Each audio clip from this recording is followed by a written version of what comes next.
আশা রাখছি আপনারা সকলে ভালো আছেন। এই মানুষটাকে দেখে নিশ্চয়ই চিনতে পারছেন, উনি ওনার ওয়াইফ, আর এটা বাচ্চাটা, আর একটা বাচ্চা আছে।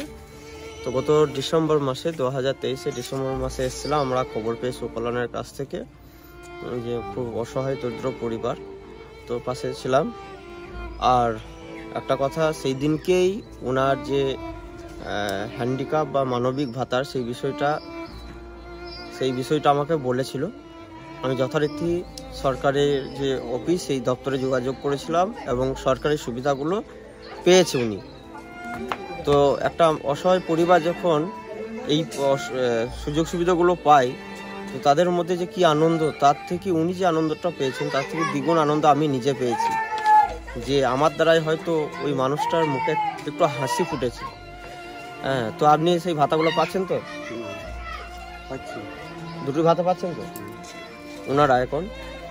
আর আনন্দ বলতে ইনকাম করে বাড়ির অনুষ্ঠান করে আনন্দ পাওয়াটাই আনন্দ নয়, অসহায় পরিবারের পাশে থেকে তাদের মুখে হাসি ফোটানো, তাদের ক্ষুদ্রাত্ম মানে পেটের জ্বালা যেটা, সেটাকে মেটানোটাই হচ্ছে মহৎ আনন্দের কাজ। আর এর তুলো আনন্দ পাওয়া যায় না। এই মানুষটা আমাকে খুঁজে বেড়াচ্ছিল, আমি খবর পেয়ে আবার এসেছি। আমি ভেবেছিলাম অন্য কিছু কারণে, কিন্তু না, উনি যে টাকাটা পেয়েছে সেই টাকাটা আমাকে জানানোর জন্য, এবং বলছে মিষ্টি খাওয়াবো। মিষ্টিটা বড় জিনিস নয়, উনি যে আনন্দ পেয়েছে, ওনার যে সাকসেস হয়েছে এই সরকারের যে প্রকল্পের মধ্যে, এটাই মানে আনন্দ হয়েছে বলে আমাকে আর কি জানাচ্ছে যে না, তুমি ছিলে বা করে দিয়েছো। তো আমরা সকলে পারি না এই সব অসহায় পরিবারের পাশে দাঁড়াতে, এইসব অসহায় পরিবারগুলো একটু সহযোগিতা করতে। দীর্ঘ প্রায় 4-5 বছর ধরে এমনি হ্যান্ডিক্যাপ অবস্থায়, মানে প্যারালাইসিস অবস্থায় পড়ে আছে। অনেক নেতৃত্ব প্রতিশ্রুতি দিয়েছে, কিন্তু কাজ আদত হয়নি। আমি বলবো নেতৃত্ব জায়গায় থেকেও কাজ করা যায়, আর না থেকেও কাজ করা যায়। মানসিকতা থাকতে হবে কাজ করার, তাহলে এই সব অসহায় মানুষগুলো একটু মানে সুস্থভাবে বেঁচে থাকতে পারে। তাই সকলের কাছে অনুরোধ, যে যা পারবেন সহযোগিতা করুন, পার্শ্ববর্তী এলাকার অসহায় মানুষের পাশে দাঁড়ান। এর তুলো মহৎ কাজ হয় না। আপনি এর পাশে দাঁড়ালে ঈশ্বর বা আল্লাহ আপনার পাশে দাঁড়াবেন, এটা 100%। আমি সামান্য ইনকাম করি, আমার যতটা সাধ্য ততটাই মানুষের পাশে দাঁড়ানোর ইচ্ছা প্রকাশ করি। দেখুন, টাকা থাকলে সবাই সহযোগিতা করতে পারে না, মানসিকতাটা বদলানো দরকার। অবশ্যই মানসিকতা যদি মানে বদলাতে পারেন, নিশ্চয়ই আপনার দাঁড়ানো সেই মানসিকতা আসবে। আর আপনি দেখবেন না, আমার কথা শুনতে হবে না, আপনি খালি আমার এই কথাটা শুনে একবার আসুন, একটা অসহায় মানুষের পাশে দাঁড়ান, দেখবেন একটু আনন্দটা কোন লেভেলে হবে আপনি বুঝতে পারবেন না। মানে সেই আনন্দ আমি একমাত্র বুঝি, কারণ আমি অনেক অসহায় পরিবারের পাশে দাঁড়াই এবং আগামী দিনে আরও দাঁড়াবো, সেই আশা আকাঙ্ক্ষা আছে। যদি আল্লাহ ঈশ্বর যদি আমাকে মানে আমার প্রতি সহায় হয়। তো এই মুহূর্তে ওনার দুটো জিনিসের প্রয়োজন, একটা হচ্ছে চিকিৎসা, আর দ্বিতীয় হচ্ছে ওই যে বাচ্চা ছেলে কোলে নিয়ে এরকম, উনি অন্ধ, মানে 80% দেখতে পায় না, আর ইনি প্যারালাইসিসে ভুগছেন। তো এরকম বাচ্চা ছেলে আছে। আমার দেখেন ব্যাকগ্রাউন্ডে বাড়িটা দেখাচ্ছি, এই বাড়িটার ছাদ নেই। এই বর্ষাকাল আসবে, ঝড়ঝাট, বৈশাখ জ্যৈষ্ঠ মাসে যে ঝড়, সেই জন্যে আমাকে বলছিল যে এই চালাটায় থাকেন উনি, কখন কোন সময় ঝড়ে পড়ে যাবে সেই চিন্তা। তো যারা আমার এই ভিডিওটা দেখবেন বা দেখছেন, আশা রাখছি, আমি আশা করব আপনাদের কাছ থেকে হৃদয়বান কোনো ব্যক্তি যদি এই মানুষটাকে সহযোগিতা করেন, আসুন এই মানুষটার পাশে দাঁড়ান, যাতে মাথার উপরে ছাদটা হয় এবং এই বাচ্চাগুলো যাতে সুস্থভাবে বেঁচে থাকতে পারে, সেই আশা আকাঙ্ক্ষা।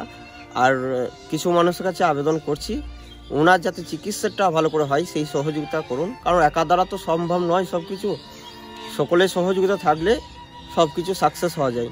তো আসুন না, কি হয়েছে, আপনি 10 টাকা ইনকাম করছেন, 2 টাকা খরচা করলে আপনার ফুরিয়ে যাবে না, কিন্তু আপনার পাশের বাড়ির মানুষটা বা আপনার এলাকার মানুষটা একটু সুস্থ এবং শান্তিতে থাকতে পারবে। এমন দিন গিয়েছে, মানে আপনাদেরকে ভিডিওটা করার পেছনে কারণ হচ্ছে যে আপনারা মোটিভেশন হবেন দেখে, যদি আপনার মানসিকতা চেঞ্জ হয়, যার জন্য ভিডিওটা করা। তো এমন দিন গিয়েছে, মানুষটা অনাহারে পড়েছিল, খেতে পায়নি। এই গ্রামের মানুষ আছে, এই এলাকার মানুষ আছে, নামি দামি সব মানুষ আছে, তারা কিন্তু খোঁজ রাখেনি এই মানুষটার। একজন ওনার খোঁজ রেখেছিল, সে খবর দিয়েছিল, আমি এসে সহযোগিতা করেছি। মানসিকতা চেঞ্জ করতে হবে। টাকা থাকলেই, শুনুন, আজকে নিঃশ্বাস শেষ তো কালকে আপনার টাকা সাথে যাবে না। আপনি মরে গেলে আপনার পরিবার পরিজন মারামারি করবে জায়গা আয় সঞ্চয় নিয়ে, কিন্তু আপনি যেটা করে যাবেন সেইটা সারা জীবন মানুষ মনে রাখবে। তো আসুন আমার কথা শুনে এইসব অসহায় মানুষগুলোর পাশে দাঁড়ান। ওনার বাড়ি হচ্ছে নানুর ব্লক থুপসরা অঞ্চলের মঙ্গলপুরের পাশে কলাবাগানে। ওনার নাম হচ্ছে গদাধর মাঝি। এসে আপনি সরাসরি যোগাযোগ করে ওনাকে সহযোগিতা করুন। দুটো জিনিস, চিকিৎসা এবং এই মাথার উপরে ছাদটা যদি হয়, আপাতত উনি আগামী দিনে তাহলে সুস্থভাবে বাঁচতে পারবে। আমি কথা বলছি, ওনার চোখ থেকে জল বেরোচ্ছে। এটা কিন্তু ইচ্ছাকৃতভাবে নয়। মানুষের দুঃখ কষ্ট না হলে জল আসে না। আসুন না, এই মানুষটা চোখে যদি জল মোছাতে পারি আমরা, এটা একটা মহৎ কাজ। আসুন আমরা আশা রাখবো আপনাদের কাছে। আসুন এই মানুষটা চোখে জল মোছান। আর আপনার যদি কিছু বলা থাকে আপনি বলুন। আমাদের যারা দর্শক দেখে আমার আপনি আবেদন করতে পারেন আপনার পাশে আসার জন্য। ঘরটা করে তুলতে ভালোই হয়, আর তুলতে সাহায্য করে কিছু টাকা পয়সা চাল ডাল। উনি ঘরের জন্য এবং চাল ডালের জন্য সহযোগিতা চাইছেন। আর চিকিৎসা তো অত্যন্ত প্রয়োজনীয়। এই যে বাচ্চাটা আছে, এদের পোশাকটা মানে সেইভাবে পরতে পারে না। তো আসুন আপনারা সকলে আর পাশে দাঁড়ান এই মানুষটা, আগামী দিনে ভালোভাবে যাতে বাঁচতে পারে। আর একটা বিষয় যেটা উনি বলছিলেন, ওনার একটা ব্যাংকে যখন স্বাভাবিক আমাদের মতন ছিল তখন একটা ব্যাংকে লোন নিয়েছিল, বর্তমানে সেটা ৭৬,০০০ টাকায় দাঁড়িয়েছে। শোধ করার মানে সেই ক্ষমতা নেই। ৮ কাঠার মতন একটা জমি আছে। কিছুদিন আগে খদ্দের দেখেছিল, সেই খদ্দেরের সাথে কথা হয়ে সে জবাব দিয়ে দেয়। এমত অবস্থায় সেই ঘুম কেড়ে নিয়েছে ব্যাংক। কিভাবে ঋণ শোধ করবে? দিন রাত এসে বাড়িতে আসছে, কিন্তু এই মানুষটার সেই সহজ মানে সামর্থ্য নেই যে ব্যাংকের সেই ঋণটাকে পরিশোধ করি। এতগুলো কথা বললাম আমার নিজের জন্য নয়।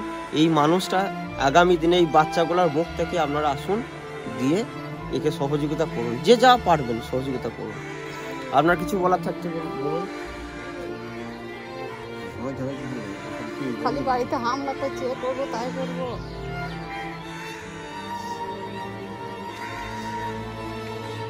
যাই হোক, আমি আর বলছি না, যা বলার ওনারা দুজনেই বলেছেন, আপনারা বুঝতে পারছেন। আশা রাখছি আপনারা আমার এই ডাকে সাড়া দিবেন এবং এই অসহায় মানুষের পাশে দাঁড়াবেন।